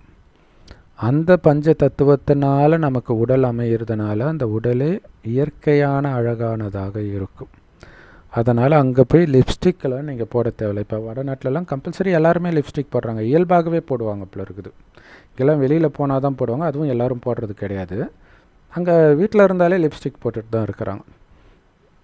ஸோ அந்த மாதிரிலாம் அங்கே சொர்க்கத்தில் போட வேண்டிய அவசியம் கிடையாது, போட மாட்டோம். ஸோ இயற்கையாகவே நாம் அழகாகவும் ஆக போகிறோம், ஆரோக்கியமாகவும் ஆக போகிறோம், அளவற்ற செல்வந்தராகவும் ஆக போகிறோம், நல்ல குணமுடையவராகவும் ஆக போகிறோம். அதுக்கேற்ற மாதிரி பஞ்ச தத்துவமும் ஃபஸ்ட் கிளாஸாக மாறப்போகுது. அப்படின்னா குழந்தைங்க எவ்வளவு சந்தோஷமாக இருக்கணும் இதெல்லாம் நினச்சி பார்த்து. சொர்க்கத்தின் இளவரசி ஆக போகிறீங்க குழந்தைகளே, ஏற்கனவே நிச்சயம் பண்ணியாச்சு இல்லையா? குழந்தை திருமணம்னு சொல்லுவாங்களே, அந்த மாதிரி இப்போ பாபா குழந்தையாக இருக்கும்போதே நமக்கு அங்கே திருமணம் பண்ணியாச்சு, நிச்சயம் ஆயிடுச்சு. அப்போ நீங்கள் சந்தோஷமாக இருக்கணும் இல்லையா? இந்த ஞானத்தில் நீங்கள் இப்போ குளிக்கலை அப்படின்னா தேவதையாக முடியாது. தேவதை ஆகிறதுக்கு வேறு வழியே கிடையாது சொர்க்கத்துக்கு போகிறதுக்கு. பாபாவோ எப்பொழுதும் அழகானவர், அதுதான் சுந்தரர்னு சொல்கிறது. ஆத்மாக்கள் எவ்வளவு அசிங்கமாக இருக்கிறாங்க. ஆனால் நம்முடைய பிரியதர்ஷனோ மிக மிக அழகான பிரயாணி, தூரதேசத்திலிருந்து வந்து நம்மையும் அழகாக்குறார். ஸோ அதுதான் அவருடைய சாயத்தை நமக்கு பூசிட்டு போயிடுறார், அவரை மாதிரியே நம்மளை ஆக்கிட்டு போயிடுறார். இது குரான்லேயே இருக்குது, ஆச்சரியமாக இருக்குது. அவரை மாதிரி அழகானவர் யாராவது இருக்கிறாங்களா? அவர் நம்மை வர்ணங்களால் நிரப்புகிறாரு, கலர் பூசுகிறாரு அப்படின்னே வருது குரானில். ஸோ அவர் நம்ம எவ்வளோ அழகாக மாற்றுறார். ரொம்ப ரொம்ப அழகானவர் தான் நம்மையும் அழகாக மாற்ற முடியும் இல்லையா? ஸோ பாபா நம்மை அழகாக மாற்றுறாரு. பாபா சொல்கிறாரு, நான் இந்த பிரம்மாவின் உடலுக்குள் பிரவேசிக்கிறேன், ஒருபொழுதும் நான் அசிங்கம் ஆகிறது கிடையாது. அசிங்கமான பிரம்மாவின் உடலுக்குள் பிரவேசமானாலும் சிவபாபா அசிங்கம் ஆகிறது கிடையாது, அந்த தேகத்தின் உணர்வில் வர்றது கிடையாது. நீங்கள் தான் இப்போ அசிங்கமாக இருக்கிறீங்க, பிறகு அழகாக மாறிட்டு இருக்கிறீங்க சொர்க்கத்துக்காக. ஆனால் ஒரே ஒரு தூரத்து பிரயாணி சிவபாபா மட்டும்தான் எப்போவுமே நிரந்தரமாக அழகாக இருக்கிறார். பிரம்மா பாபாவோ இப்போ அசிங்கமாக இருக்கிறாரு, பிறகு அழகாக மாறிடுவார். அதனால தான் அவரை ஷாம் சுந்தர் அப்படின்னு சொல்கிறோம். பாபா உங்கள் எல்லோரையும் அழகாக மாற்றுறாரு. அழகாக்கி அவர் கூடவே அழைச்சிட்டு போகிறார். குழந்தைகளாகிய நீங்களும் அழகாகணும். பாபாவின் வழிப்படி நடந்து பாபாவின் நினைவில் மூழ்கி அதேமாதிரி மற்றவர்களையும் அழகாக்கணும். பாபாவை பற்றிய அறிமுகத்தை கொடுத்து பாபா ஒருபொழுதும் அசிங்கமாகி அழகாகிறது கிடையாது. அவர் எப்போவுமே அழகாக இருக்கிறார். ஆனால் மனிதர்கள் கீதையில் தவறுதலாக அப்பாவுடைய பேருக்கு பதிலாக குழந்தை ஸ்ரீகிருஷ்ணருடைய பேரை போட்டுட்டாங்க. இந்த ஒரு பெரிய தப்பை பண்ணிட்டாங்க. அதனால தான் இவ்வளவு குழப்பம். சிவபாபா தான் உண்மையிலே உலகத்தையே அழகாக்கிறவர். அவருடைய பேருக்கு பதிலாக சிவபாபாவினால் முதலில் அழகான கிருஷ்ணருடைய பேரை போட்டுட்டாங்க. சொர்க்கத்தில் வசிப்பவருடைய பேரை போட்டுட்டாங்க. சொர்க்கத்தை உருவாக்குறவருடைய பேருக்கு பதிலாக. ஏன்னா சொர்க்கத்தை உருவாக்குறதுக்கான ஞானம்தான் கீதை. அந்த கீதையை படித்து தான் அவர் சொர்க்கத்திற்கே போகிறார். ஆனால் பாவம் இது யாருக்குமே புரியலை. பாரதம் மீண்டும் அழகானதாக மாறிடும். மனிதர்கள் நினைக்கிறாங்க 40,000 வருடம் கழித்து சொர்க்கம் வரும் அப்படின்னு நினைக்கிறாங்க. ஆனால் நாம் என்ன சொல்கிறோம்? முழு கல்பமே வெறும் 5,000 வருஷம்தான்னு சொல்கிறோம். பாபா ஆத்மாக்கள் கிட்ட பேசிகிட்டு இருக்கிறார். நான் தான் உங்கள் அனைவருடைய அரை கல்பத்தின் பிரியதர்ஷினி அப்படின்னு பாபா சொல்கிறார். என்னைத்தான் நீங்கள் பதித்த பாவனா வா வந்து ஸோ அரை கல்பத்தின் பிரியதர்ஷன் காதலனாக பாபா இருக்கிறார் பக்தி மார்க்கத்தில். ஸோ அவரைத்தான் தூய்மையானவனே வந்து எங்களை தூய்மையாக்குங்கள், உங்களுடைய காதலிகளாகிய எங்களை உங்களை மாதிரியே பரிசுத்தமாக்குங்கள்னு கூப்பிட்டோம். அப்போ அவர் கொடுக்குற வழியை ஃபாலோ பண்ணணும் தானே, முயற்சி பண்ணணும் தானே அவர் சொன்ன மாதிரி. ஸோ பாபா ஒன்றும் உங்களை வேலை செய்ய வேண்டாம், பிஸ்னஸ் பார்க்க வேண்டான்லாம் சொல்லலை. பாபா ஞானம் கிடைப்பதற்கு முன் என்ன செய்தீர்களோ அத்தனையும் நீங்கள் செஞ்சு தான் ஆகணும். வீட்டில் இருக்கிறவங்க வீட்டு வேலை பார்த்து தான் ஆகணும். ஆனால் வீட்டில் இருந்தபடியே குழந்தைகளை பார்த்தபடியே உங்களை ஆத்மா ஆத்மா ஆத்மான்னு அடிக்கடி ஞாபகப்படுத்திக்கிட்டே பாபாவையும் நினைவு பண்ணிக்கிட்டே இருங்க. ஏன்னா நான் மட்டுமே பதித்த பாவனன். என்னை நினைத்தால் மட்டுமே பாவம் அழியும். ஆத்மான்னு உணர்ந்து பாபாவை நினைத்தால் மட்டுமே பாவம் அழியும். மற்றபடி நீங்கள் குழந்தைங்களை பார்த்துக்கலாம், அதுக்கு பாபா தடை சொல்கிறது கிடையாது. ஆனால் இன்னும் குழந்தை பெற்றுக்காதீங்க. பெற்றுக்கிட்டிங்கன்னா அதோடைய நினைவு தான் இருக்கும். ஸோ திருமணம் ஆகலைன்னா திருமணம் பண்ணிக்காதீங்க. திருமணம் ஆகி இருந்தால் குழந்தை பெற்றுக்காதீங்க. ஏற்கனவே பெற்றுருந்தீங்கன்னா அதோட நிறுத்திடுங்க. முதல்ல தூய்மையாக இருந்தால் எப்படி குழந்தை பிறக்கும்? அப்படின்னா அதோடைய நினைவே தான் இருக்கும். அதுதான் மிகப்பெரிய தண்டனை. ஸோ அதனால் குழந்தை குட்டியெல்லாம் இருந்தாலும் அவர்களை பார்த்தாலும் அவர்களை மறந்துக்கிட்டே இருக்கணும். அதுக்கு கண்ணுக்கு தெரிகிற உடலுக்குள்ளே இருக்கிற கண்ணுக்கு தெரியாத ஆத்மாவில் மட்டுமே கவனம் இருக்கணும். அப்படி கவனம் இருக்கும்போது இது பல உடலை எடுத்து பல அப்பா அம்மாவை பார்த்துட்டு வந்திருக்குது, மீண்டும் வேறு அப்பா அம்மாவை பார்க்கும்ன்ற அந்த உணர்வில் இருப்பீங்க.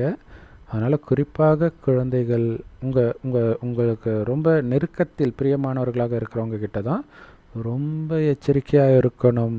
அவங்களால தான் நீங்கள் பதவி இழந்துடுவீங்க. ஸோ அதனால் எல்லோரும் இருந்தாலும் அவங்கள மறந்துக்கிட்டே இருக்கணும். எதையெல்லாம் பார்க்குறீங்களோ அது எல்லாமே அழிய போகுதுன்னு பாபா ஏற்கனவே சொன்ன பிறகும் அதை நினச்சிங்கன்னா அழியும் போது நீங்கள் தானே துடிப்பீங்க. உடம்பு கண்டிப்பாக அழியும் தானே, அதை ஏன் பார்க்குறீங்க? ஸோ பாபாவுடைய நினைவில் இருந்து ஆத்மா தான் தூய்மையாகிடும். ஆத்மா தூய்மையான பிறகு உங்களுக்கு தூய்மையான உடல் கிடைக்கும். ஸோ இதைத்தான் எல்லையற்ற சந்நியாசம் அப்படின்னு சொல்லப்படுது. ஸோ அப்படி பாபாவை மட்டும் நினைவு செய்து கலியுகத்தின் அனைத்திலிருந்தும் உங்கள் புத்தியை நீக்கிறீங்க பார்த்தீங்களா, இதுக்கு பேர் தான் எல்லையற்ற சந்நியாசம். லௌகீகத்தில் கூட அப்பா புது வீடு கட்டினார்னா குழந்தைங்களுடைய புத்தியெல்லாம் பழைய வீட்டிலேருந்து புது வீட்டு பக்கம் போயிடும். அதே மாதிரி தான் பாபா இப்போ சொர்க்கத்தை நமக்கு கட்டிக்கிட்டு இருக்கிறாரு. அது எப்படியெல்லாம் இருக்கும்னு சொல்லிட்டு இருக்கிறாரு. அதை நினைக்க நினைக்க புத்தினால் நீங்கள் சொர்க்கத்துக்கு ஒரு ரவுண்ட் அடிச்சுட்டு வரணும். ஸோ அப்போ தான் இந்த பழைய உலகம் உங்களுக்கு உங்களுடைய புத்தியிலிருந்து போயிடும். சொர்க்கத்தில் உள்ள கணவனை நினைத்தால் இங்கே இருக்கக்கூடிய கணவன் மறந்துடுவார். சொர்க்கத்தில் இருக்கக்கூடிய அப்பா அம்மாவை நினைத்தால் இங்கே இருக்கக்கூடிய அப்பா அம்மா மறந்துடுவாங்க. இங்கே இருக்கிறவங்களாம் ஆல்ரெடி துக்கம் கொடுத்து மறக்க வச்சுருவாங்க, அது வேறு விஷயம். அதுக்கு முன்னாடி துக்கம் கொடுக்கறதுக்கு முன்னாடியே நீங்கள் மறக்கிறது தான் நீங்கள் புத்திசாலித்தனம். இல்லாட்டினா துக்கம் அனுபவித்து பிறகு மறக்கிற மாதிரி ஆகிடும், தண்டனை அனுபவித்து மாறுற மாதிரி ஆகிடும். சொர்க்கத்தில் என்ன தான் இருக்காது, எல்லையற்ற சந்தோஷம் இருக்கும். அதாவது பொன்னியின் செல்வன் ஒரு படம் வரும்போது அந்த தஞ்சையுடைய அழகு அந்த காலத்தில் எப்படி இருந்தது அப்படிங்கிறது பொன்னி நதி அப்படின்னு ஒரு பாட்டு வரும். ஸோ அதை பார்க்கும்போதே நமக்கு அழகாக இருக்கும், அந்த நதியெல்லாம் ஓடுறது, அவங்க சந்தோஷமாக இருக்கிறது. உண்மையிலே அப்போ இருக்கும்போது இதை விட சந்தோஷமாக தான் இருந்திருப்பாங்க. அவங்களே சந்தோஷமாக இருக்கிறாங்கன்னா சொர்க்கம் எப்படி இருக்கும்னு ஒரு செகண்ட் நினச்சி பாருங்களா, எப்படி இருக்கும் இல்லையா? அவ்வளோ ஜாலியாக இருக்கும். இங்கே நமக்கு எதெல்லாம் சந்தோஷத்தை கொடுக்குதோ அத்தனையும் அங்கே அளவற்ற இருக்கும். இங்கே நீர்வீழ்ச்சி பார்க்கும்போது சந்தோஷமாக இருக்குது இல்லையா? அதெல்லாம் சர்வசாதாரணமாக இப்பயே மும்பைக்கு நீங்கள் ட்ரெயினில் போகும்போது பார்த்திங்கன்னா வழியெல்லாம் நிறைய மலையிலேருந்து நீர்வீழ்ச்சி ஊற்றிக்கிட்டே இருக்கிறத பார்ப்போம். இப்போ சொர்க்கம் எப்படி இருக்கும்? என்ன தான் இருக்காதுன்றார், அளவற்ற சந்தோஷம். இயற்கை அவ்வளோ அழகாக இருக்கும். இன்றைக்கி இயற்கை அழகை ரசிக்கிறேன்ட்டு போய் தான் வயநாடு நிலச்சரிவில் நிறைய பேர் சிக்கினாங்க. நிறைய டூருக்கு போகிற இடத்துல தான் நிறைய ஆக்சிடெண்ட்லாம் நடக்குது. சொர்க்கத்தில்தான் அல்லல்ல குறையாத சந்தோஷம் இருக்கும், சொர்க்கமே இருக்கும். ஸோ அதோடைய முழு நினைவு சின்னம், அது சொர்க்கத்துடைய நினைவு சின்னமும் இருக்குது. இப்போ சங்கமயுகத்தில் பாபாவை நினைவு பண்ணுற அந்த நினைவு சின்னமும் தில்வாலா கோயிலில் இருக்குது. கீழே மகாவீரர்கள் கண்ணை திறந்த நிலையில் யோகத்தில் இருப்பாங்க, பாபா குழந்தைங்களுடைய நினைவு. அப்படியே மேலே பார்த்திங்கன்னா சொர்க்கத்தின் காட்சிகள் இருக்கும். சொர்க்கத்தை லட்சியமாக வைத்து நாம் பாபாவை நினைவு பண்ணிகிட்டு இருக்கிறோம். கீழே தபஸ்யா பண்ணுறீங்க, அப்போ சொர்க்கத்தை எங்கே காட்டுறது? அதனால் மேலே சீலிங்கில் காட்டிட்டாங்க. ஸோ கீழே நீங்கள் ராஜயோக தபஸ்யாவில் இருக்கிறீங்க, மேலே உங்களுடைய ராஜ பதவிகள் காட்டப்பட்டிருக்குது. அந்த கோயில் ரொம்ப அழகாக இருக்கும் இல்லையா? தில்வாலா கோயில் பார்த்திங்கன்னா அந்த பளிங்குலேயே இருக்கும், மகாவீரர் சிலை ரொம்ப உயரமாக இருக்கும், பார்க்கவே சூப்பராக இருக்கும். கீழே அப்படியே தங்க கலரில் இருக்கும், மேலே போகும்போது வெள்ளை கலரில் இருக்கும். அதுக்கு ஆக்சுவலாக கீழே கருப்பாக இருக்கும், மேலே போக போக தான் வெள்ளையாக இருக்கும், அதுக்கும் மேலே போகும்போது தங்க கலரில் இருக்கும். அந்த மலைக்கு பக்கத்தில் அச்சல்கர் கோயிலும் இருக்குது. அங்கே தங்கச் சிலைகள் இருக்கும். அதுக்கும் மேலே போகும் பொழுது குருஷிகர். ஸோ இது எல்லாமே அந்த தில்வாலா கோயிலே சொல்கிறாங்கன்னு நினைக்கிறேன். ஆமாம், அது ஒரு படிப்படியாக மேலே மேலே போகும், மலையில் தான் கட்டியிருப்பாங்க. இது கொஞ்சம் கீழே இருக்கும், அதுக்கும் மேலே கொஞ்சம் ஏறி போகும்போது பார்த்திங்கன்னா இந்த மாதிரி இருக்கும். ஸோ மேலே குருஷிகர் இருக்கிறாரு. ஸோ குரு தான் எல்லாரையும் விட மிக உயர்ந்த இடத்துல இருக்கிறாரு அப்படின்னு சொல்கிறாங்க. ஸோ அப்படின்னா கீழே கருப்பு சிலை, அதுக்கு மேலே தங்க சிலை, அதுக்கு மேலே குரு, அவர் வெள்ளையாக இருப்பார்னு நினைக்கிறேன். ஸோ போய் ரொம்ப நாள் ஆகுது. ஏன்னா உயர்ந்ததிலும் உயர்ந்தவர் சத்குரு இல்லையா? நடுவில் சொர்க்கத்தை பாபா சொர்க்கத்தை காட்டியிருக்கிறாங்க. அதுதான் தங்க கலரில் அந்த சிலை இருக்கும், மகாவீரர் சிலை.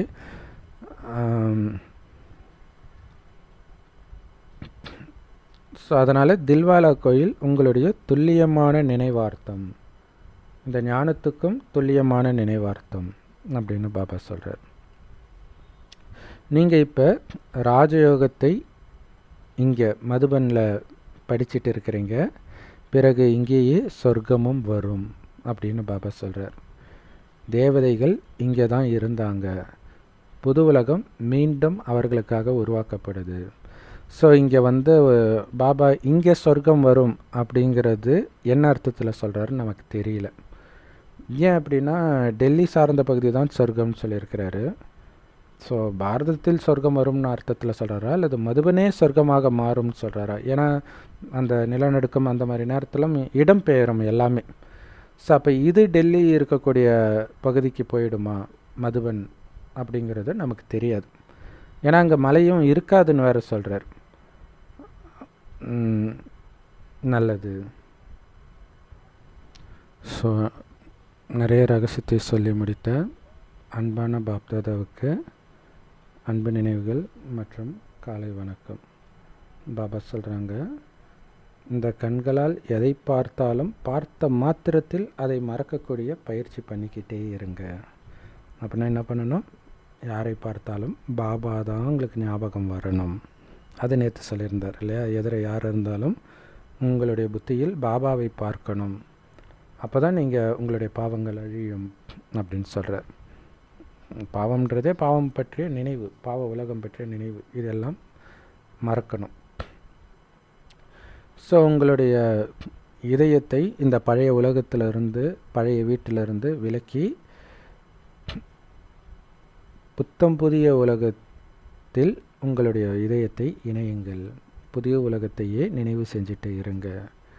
இந்த ஞான கடலில் நீராடி மிக அழகான இளவரசியாக மாறுங்கள். இல்லை, இந்த ஞானக்கடலில் குளிக்க குளிக்க தான் நாம் அழகான சொர்க்கத்தின் இளவரசியாக மாற முடியும். இதோடைய நினைவாக தான் கிறிஸ்தவர்கள் ஞான ஸ்நானம் எடுக்கிறாங்க.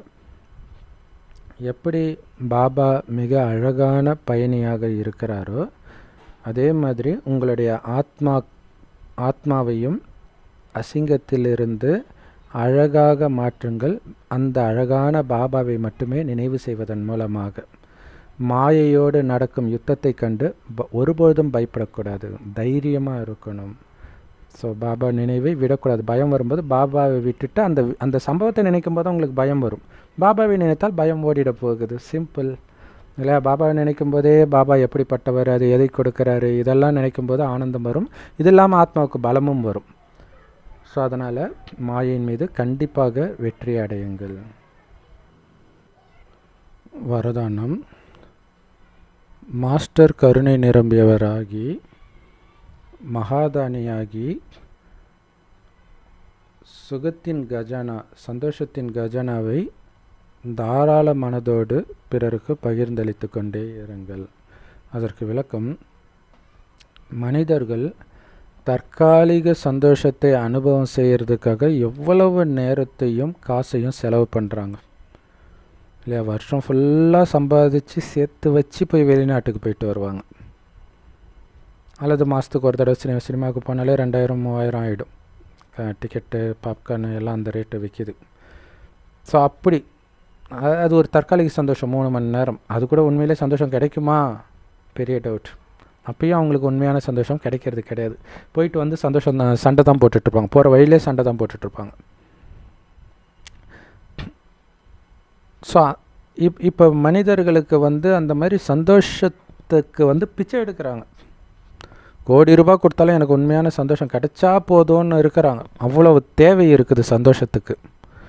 அந்த நேரத்தில் சந்தோஷத்தின் மாஸ்டர் கடலாக இருக்கக்கூடிய பாபா குழந்தைங்க மகாதானியாகி சந்தோஷத்தை விசால புத்தியோட, பரந்த மனதோட தானமாக கொடுத்துக்கிட்டே இருங்க. வாயுமண்டலத்தில் சுகத்தின் அதிர்வலைகளை பரவ செஞ்சுக்கிட்டே இருங்க. அதுக்கு நாம் என்ன பண்ணணும்? எல்லைக்குட்பட்ட எதையுமே நினைக்கக்கூடாது. ஒரு பாபா நினைவிலேயே முழுகும்போது தான் சுகஸ்வரூபமாக மாறுவீங்க. அப்போ தான் சுகம் சார்ந்த எண்ணங்களை உங்களால் உருவாக்க முடியும். அது சுகத்தின் அதிர்வலைகளை உருவாக்கும். இப்போ வாயுமண்டலத்தையே சந்தோஷமாக மாற்ற முடியும். அதே மாதிரி இப்போ யுத்தம் நடக்கிற, இயற்கை சீற்றம் நடக்கிற இடத்துலெல்லாம் துக்கத்தின் உச்சத்தில் இருப்பாங்க. ஸோ நீங்கள் நியூஸ் பார்க்குற அதே நேரத்தில் ஃபரிஸ்தாவாகி அங்கே போய் சுகஸ்வரூபமாகி சுகத்தின் அதிர்வலைகளை நீங்கள் பரவ செய்யணும். அவங்களுக்கு அது அனுபவமாகும். அதனால் உங்களால் தான் ஆகுதுன்னு தெரியாது, ஆனால் அது அனுபவம் ஆகும்போதே உங்களுக்கு ஆசீர்வாதம் சேமிப்பாயிடும். அதனால் கருணைன்ற அந்த தெய்வீக குணத்தை எமர்ஜ் பண்ணுங்க, வெளிப்பட்ட ரூபத்தில் எடுத்துகிட்டு வாங்க. ஏன்னா உங்களுடைய ஜட சித்திரம் கோயிலில் இருக்குதே, அதுவே மனிதர்களுக்கு அமைதியை கொடுக்குது, காட்சி கொடுக்குது. அப்படி இருக்கும்போது உயிரோட்டமாக நீங்கள் இருக்கிறீங்க. அப்போ நீங்கள் உயிரோட்டமாக எவ்வளவு கருணை நிரம்பியவராகி அவர்களுக்கு சந்தோஷத்தை கொடுத்துக்கிட்டே இருக்கணும் தொடர்ந்து. ஏன்னா மற்ற ஆத்மாக்கள் பாவம் மாயையின் வசமாகி இருக்கிறாங்க, சுய நினைவில் இல்லை. எப்படி மனநலம் பாதிக்கப்பட்டவர்கள் அவன் நிலையிலே இல்லைன்னுவாங்களே, அந்த மாதிரி தான் இன்றைக்கி உலகத்தில் மனிதர்கள் எல்லாருமே தங்கள் நிலையிலே இல்லை. அதனால் இவரெல்லாம் இந்த ஞானத்தை கேட்க மாட்டார் அப்படின்னு ஒருபொழுதும் நினைக்காதீங்கன்றார். எவ்வளோ சூப்பர்! இதை ஆக்சுவலாக நேற்று தான் குரான் எடுக்கும்போது சொன்னோம் இல்லையா? ஸோ இவங்க கேட்க மாட்டாங்கன்னு நீங்கள் ஒருபோதும் நினைக்க கூடாது. அதுவும் சாபம் ஆகிடும் அவங்களுக்கு. சாபம் விட்ட பாவம் நமக்கு வந்துடும். அதனால் உங்கள் வேலை என்ன? கருணை கடலாகி கொடுத்துக்கிட்டே இருக்கணும். ஏன்னா தேவதைகளை ஏற்றுக்காத அவங்க கூட ஏஞ்சலை ஏற்றுக்கிறாங்க, ஃபரிஸ்தாவை ஏற்றுக்கிறாங்க. அந்த தேவதூதர்கள் வந்தார்கள், அதெல்லாம் ஏற்றுக்கிறாங்க. ஸோ கடைசி நேரத்தில் நீங்கள் அவங்களுக்கு சக்தி கொடுக்கறது தான் அது. ஸோ அவங்களுக்கு தானமாக சுகத்தை கொடுத்துக்கிட்டே இருங்க. அந்த அளவுக்கு கருணை நிரம்பியவராகுங்க. அவங்க உங்களை நிந்தனை பண்ணட்டும், என்ன வேணாலும் பண்ணட்டும், தாயன்போடு. ஏன்னா நம்ம தான் பூர்வ ஜாத்மா, மூதாதையர்கள் நாம் தான் ஆரம்பத்திலே வந்திருக்கிறோம். அப்போ நம்ம கருணை தான் காட்டணும், அவர்களுக்கு தானம்தான் பண்ணணும். கண்டிப்பாக அவங்க ஏற்றுக்குவாங்கன்ற சுப பாவனையோடு சுகத்தை தானமாக கொடுக்க உங்கள் சுபபாவனை கண்டிப்பாக ஒரு நாள் பலனை கொடுத்தே தீரும், அவர்கள் மாறியே தீருவார்கள் அப்படின்னு பாபா சொல்கிறார். எவ்வளோ சூப்பரான வரதானம் இல்லையா, ஸ்லோகன். ஏன்னா இப்போ நம்ம குரான் பைபிள் படிக்கிறோனால அவங்க மாறணுன்ற அந்த எண்ணத்தில் தான், அந்த சுபபாவனையில் தான் பண்ணுறோமே. ஸோ அதுக்கு பலன் கிடைக்காதா அப்படின்னா பாபா உத்தரவாதம் கொடுக்குறார், கண்டிப்பாக கிடைக்கும். ஸ்லோகன். யார் யோக பலத்தின் மூலமாக தன்னுடைய கர்மேந்திரியத்தை முழுக்க தன் கட்டுப்பாட்டில் தன் கட்டளைப்படி நடத்துகிறாங்களோ அவங்க தான் சுயத்தின் அதிகாரியாக, சுயராஜ்ய அதிகாரிகளாக ஆகிறாங்க இல்லையா? ஆத்மா ராஜா, கர்மேந்திரியங்கள் மனம் புத்தி எல்லாம் வேலைக்காரர்கள். ராஜா சொல்கிறத தான் வேலைக்காரர்கள் அல்லது மந்திரிகள் கேட்கணும். ஸோ அப்போ அந்த ராஜ்ய அதிகாரியாக இருக்குன்னா நான் சுயராஜ்ய அதிகாரி, நான் சொல்வதை இது கேட்கணுமே தவிர அது என்கிட்ட வாதம் செய்ய அனுமதிக்கக்கூடாது. எழுந்திரிச்சு அங்கே போனால் இல்லை இப்போ கொஞ்சம் டைம், இப்போ கொஞ்சம் டயர்டாக இருக்குது, இப்போ தானே வந்தேன், இப்படியெல்லாம் உங்கள் உடம்பு உங்ககிட்ட பேசுது. அப்படி வாதம் செய்ய விடாதீங்க. நீங்கள் சொன்னால் உங்கள் உடம்பு செய்யணும், உங்களுடைய மனம் செய்யணும். இதை நினைக்காதனா நினைக்கக்கூடாது, இதைத்தான் நினைக்கணும்னா அதைத்தான் நினைக்கணும். ஆத்மாவைத்தான் பார்க்கணுன்னா ஆத்மாவைத்தான் பார்க்கணும், உடலை பார்க்கக்கூடாதுன்னா பார்க்கக்கூடாது. பரந்தாமத்துக்கு போனால் அங்கே தான் இருக்கணும். யானை எவ்வளோ பெருசு இருக்குது, ஆனால் இந்த யானை, அவருக்கு பேர் ஏதோ ஒன்று சொல்லுவாங்க இல்லையா, யானையை பாகன். அவர் ஒரு அங்குட்டியோ ஏதோ ஒன்று சொல்லுவாங்க, ஒரு இரும்பு கம்பி இருக்கும், சின்னதாக தான் இருக்கும். அதை யானை காலுக்கு முன்னாடி வச்சுட்டு அவர் எங்கேயாவது வெளியில் டீ குடிக்கவோ எங்கேயாவது போவார். அவர் அந்த குச்சி எடுக்கிற வரைக்கும் அந்த இடத்த விட்டு நவராது. அந்த அளவுக்கு மனம் உங்கள் கட்டுப்பாட்டில் இருக்கணும். அப்போ தான் உங்களை சுயராஜ்ய அதிகாரின்னு சொல்ல முடியும். இங்கே சுயராஜ்ய அதிகாரியாக இருக்கிறவங்க தான் அங்கே சொர்க்கத்தில் ராஜ அதிகாரியாக ஆக முடியும். ஸோ இது எப்போ சாத்தியம்? யோக பலம் இல்லையா? மனம் இன்னொரு எண்ணத்தை எழுப்பக்கூடாது, ஒரு எண்ணத்தை உருவாக்கினா அதை அப்படியே செயல்படுத்தணும். ஸோ அந்த அளவிற்கு பாபா நினைவிலும் சுபமான எண்ணத்தையும் மட்டுமே நீங்கள் போட்டிங்கன்னா அது சாத்தியம். Om Shanti. Love you Bapdada. Thank you Bapdada. குஷியாக இருங்க, குளிர்ச்சியாக இருங்க.